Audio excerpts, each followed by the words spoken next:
Hello everyone, Ruby Ravel here, rowdy, rambustious and raring to go as I prepare to talk to you about Mars trine Jupiter.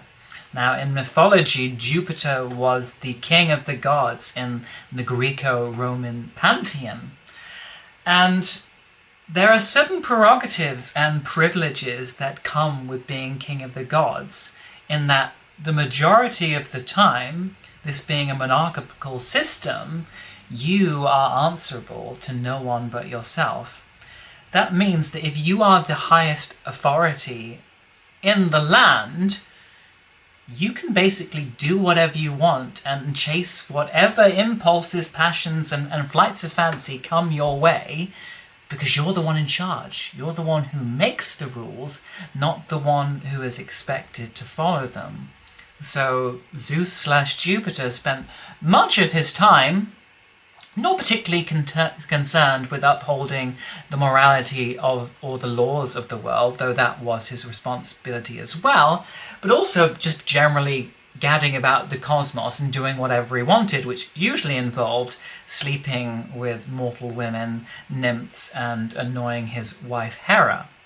And in these voracious Don Juan godly journeys, he would often seduce his prey by transforming himself into different animals or different people. So he was a shapeshifter. His vision, his dreams, his appetites were not limited by being confined to a single form. Rather, he was able to take on whatever shape was amenable to his particular purpose.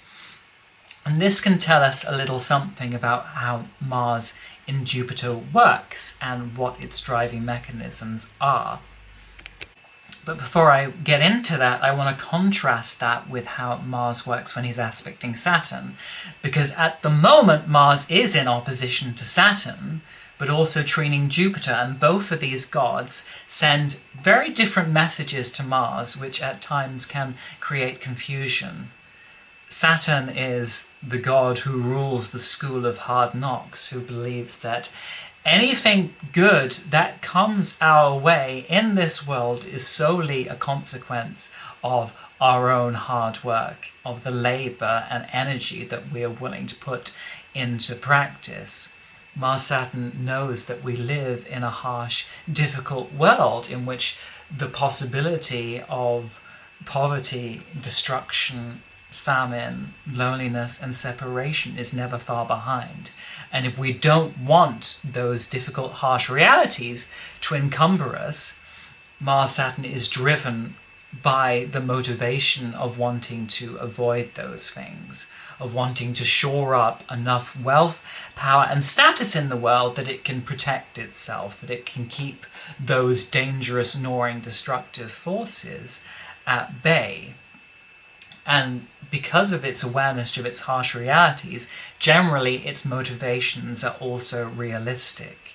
It's going to focus on being aware of what its own energy levels and powers and capabilities are, and therefore aim and aspire for things that are actually reachable within distance, things that could actually be possibly achieved.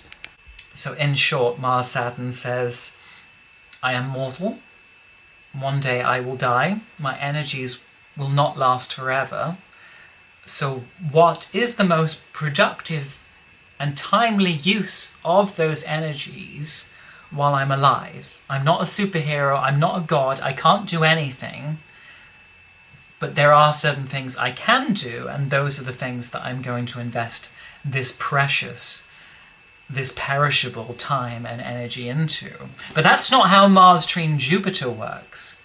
Jupiter, like I said, lives in the world of the boundless cosmos, in which all horizons are beckoning fingers of invitation, promising new glories, new victories, new triumphs, new heights of pleasure and attainment.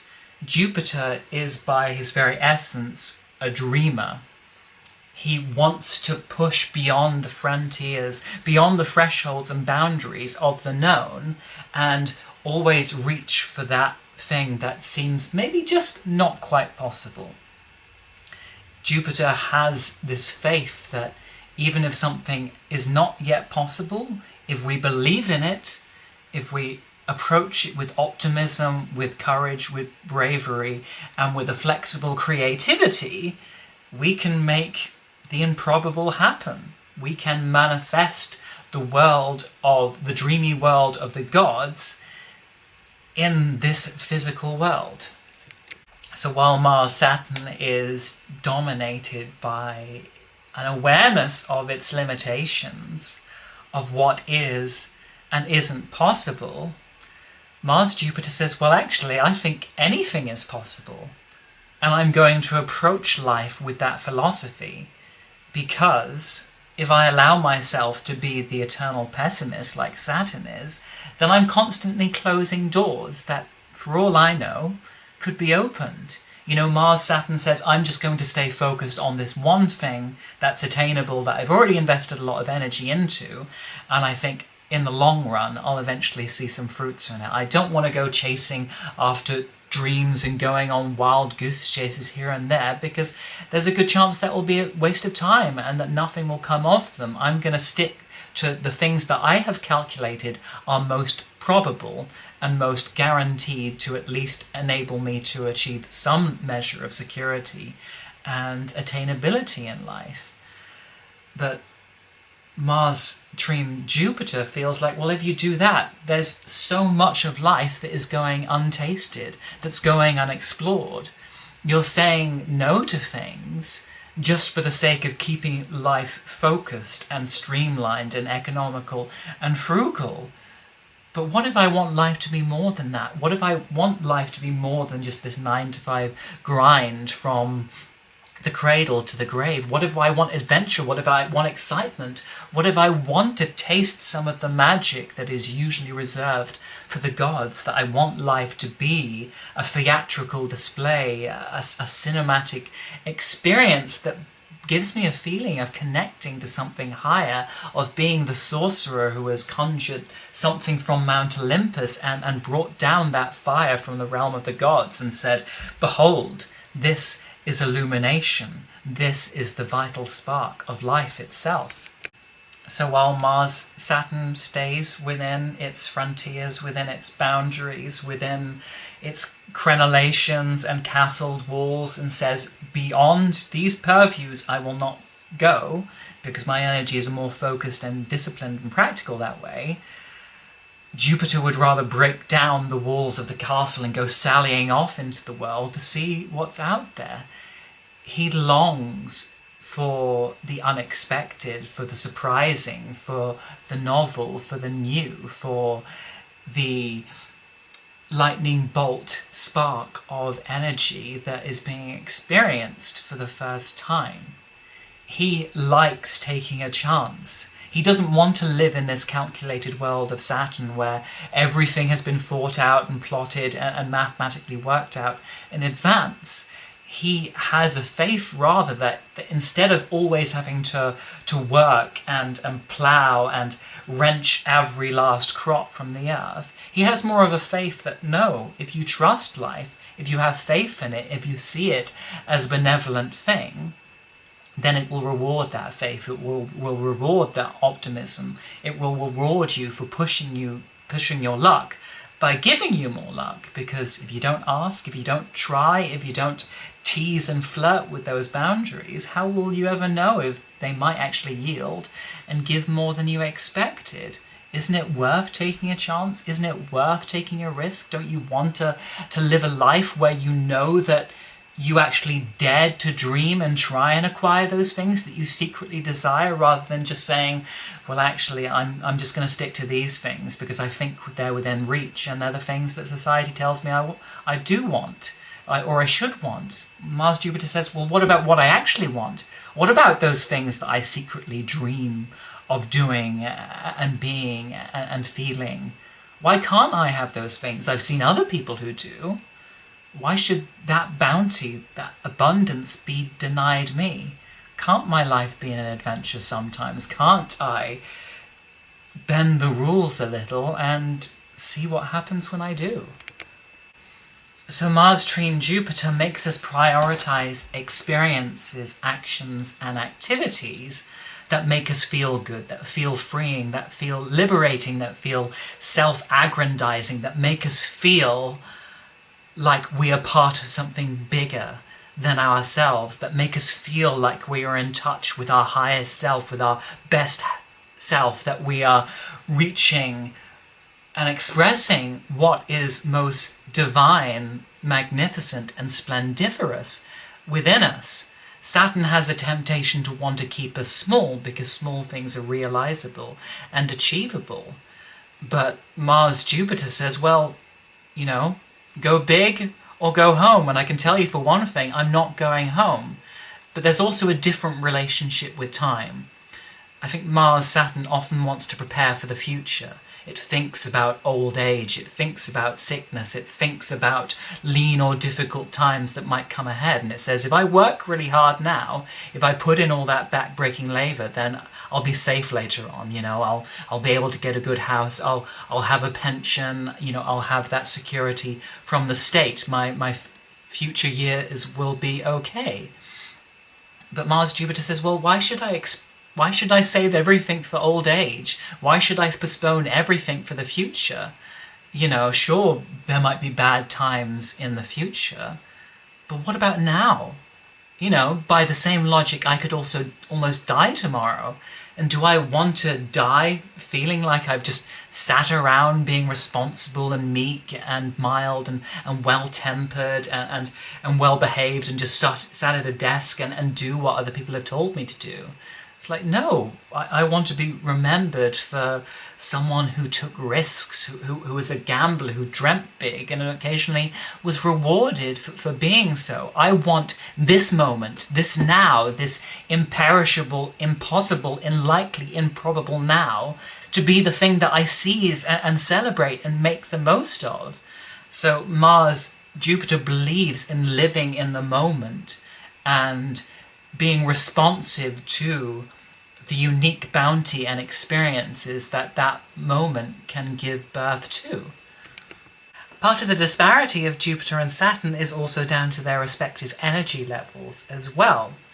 Saturn once again reminds us of our physical frailty. When Saturn is aspecting Mars, we feel fatigued. We feel those aches in our muscles. We feel the arthritis and the rheumatism in our joints. We feel every bit as old as our age and more, just waiting for the Zimmer frame to accumulate entrophically beneath us. And if you are aware of your energy levels being low or finite, then you are going to be much more resourceful and careful about how you apportion that energy. It's precious, it's a dwindling resource. Therefore, you don't want to waste it on things that are improbable or unlikely, because then you might get no returns from that energy. Whereas if you've taken that calculated appraisal of something and are sure that something beneficial is going to come out of your labours or endeavours, at least you can feel that there is going to be some return that will counterbalance whatever energetic investment you've made.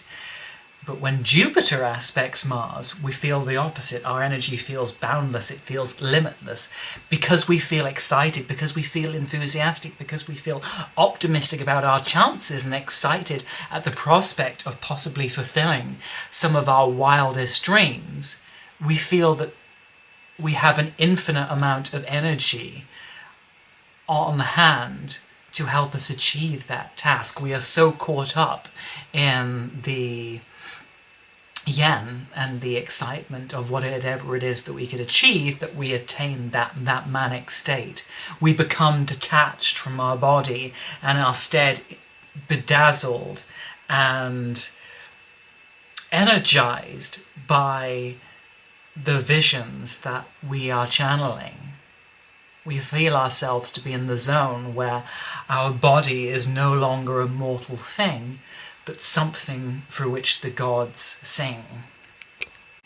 But also when our energy feels so heightened, so boundless, so effortless and expendable a resource, we think, well, we can afford to take risks. We can afford to try things that seem improbable or unlikely because we trust that even if something doesn't work out, maybe through our charm, through our opportunism, through living by our wits in the seat of our pants, we can at least turn it into an interesting story, something that we can add to the overarching mythopoeic narrative of our life, or something that can later become a grand joke or a source of creativity.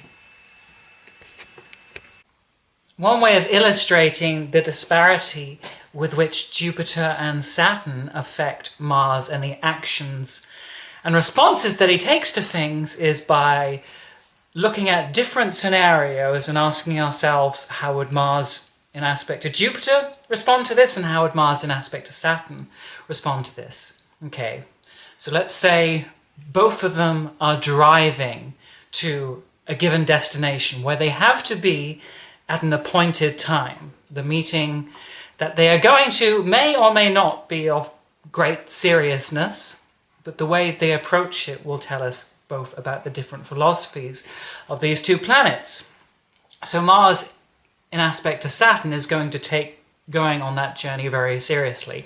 If it has a plan in place, if it has a structure in place, if it has an appointed time, then it wants to make sure that it gets there, that there are no delays, that there are no disruptions, that perhaps it goes early just in case anything goes wrong, and it is prepared for any hiccups it might experience along the way. It wants to be professional, it wants to be respected, it wants everything to slot neatly into place.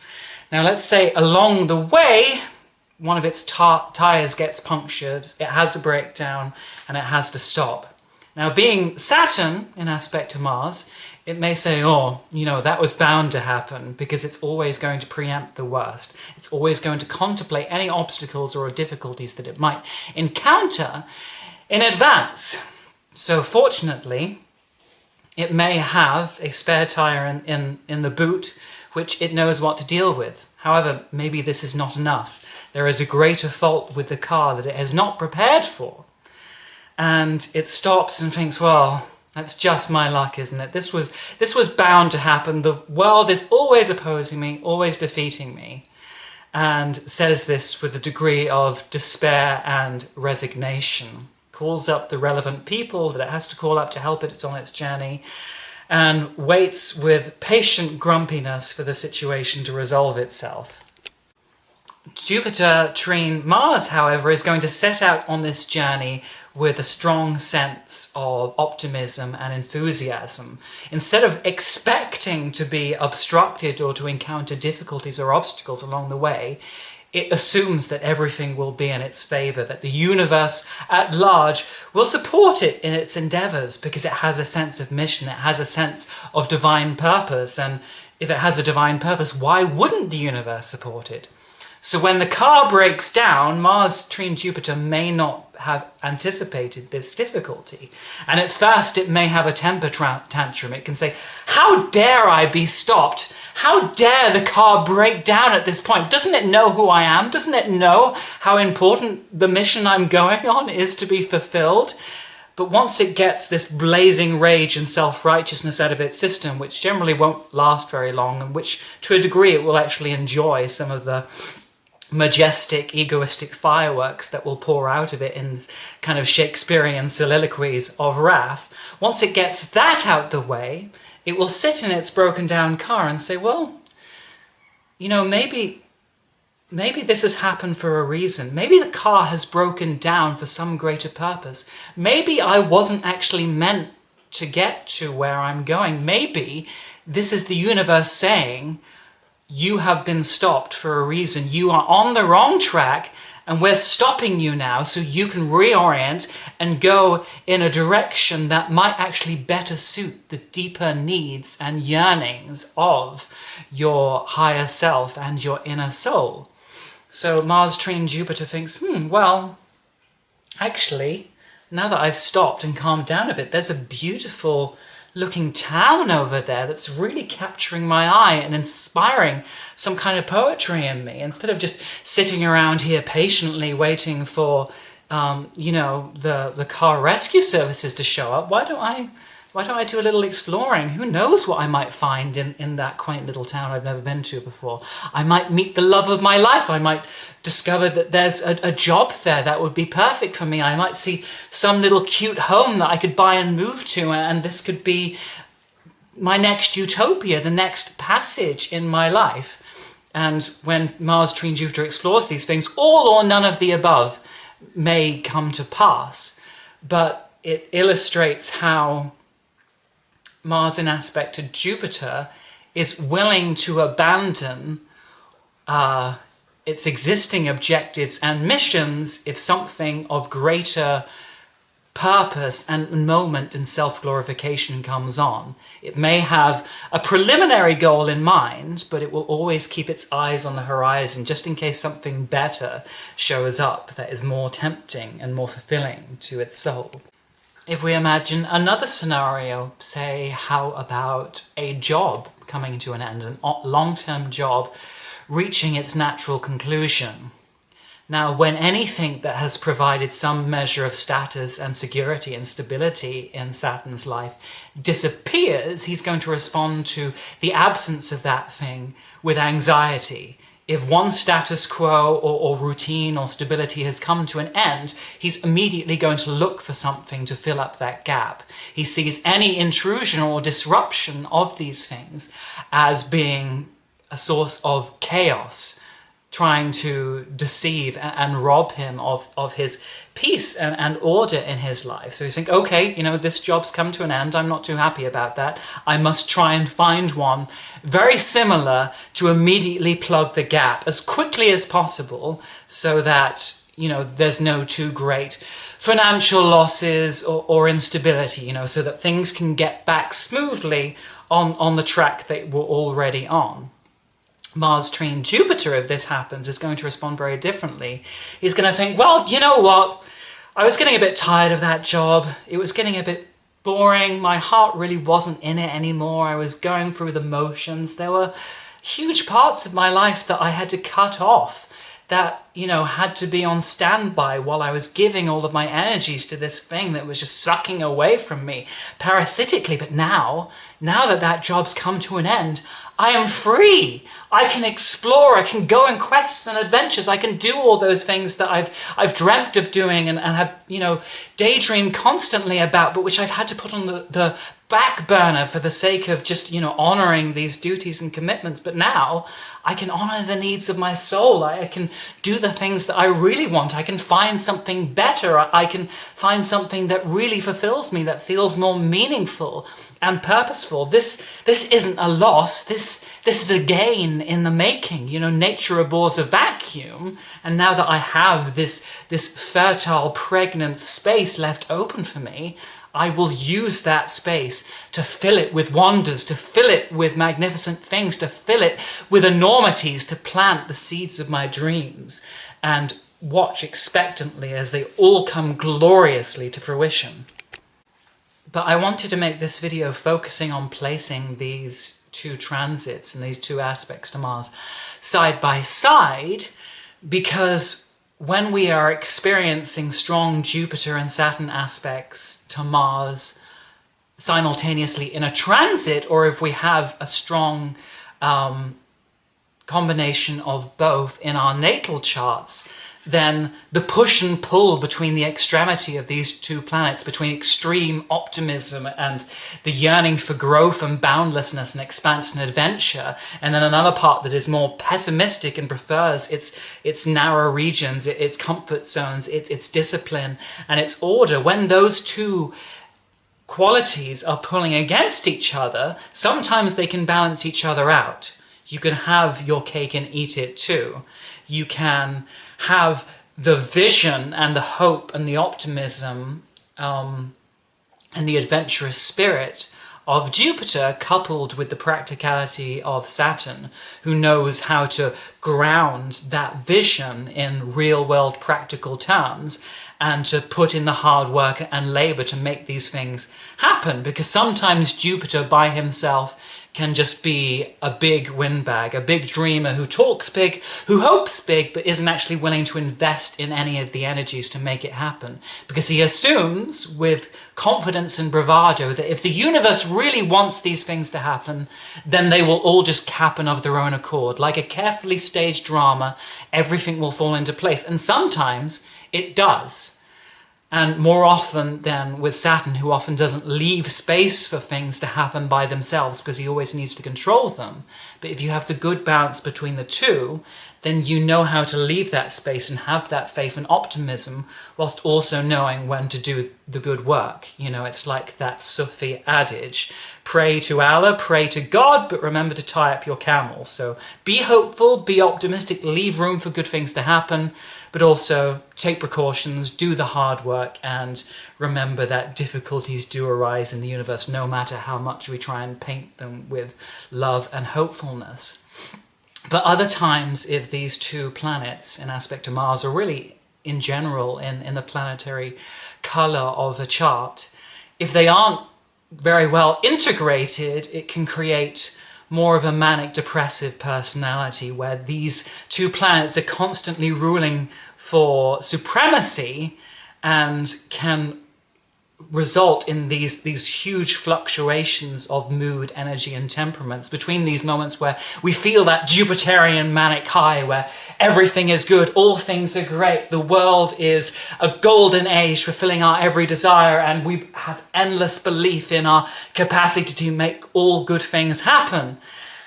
And then those plunging dark depths of despair where the world is a harsh, cruel, stony place in which everything we try and build and grow is stolen from us from the soil, and we shut down and we withdraw and we become moody and grumpy and depressed and sullen and have these long fits where we are overcome by fatigue and don't feel capable of doing anything. So integrating these two energies can really fulfill the alchemical goal, but when they are not integrated, that kind of up and down temperament of the wheel of fortune always spinning rapidly can become then a characteristic. Anyway, I'm going to stop that there. Hope you enjoyed this video. If you have any Mars-Jupiter or more Mars-Saturn placements in your chart or experience of these transits in your life, please share them in the comments. Always nice to hear from you. You can contact me personally at thestarsunraveled@outlook.com. You can follow me on Instagram at Astrology in Underwear.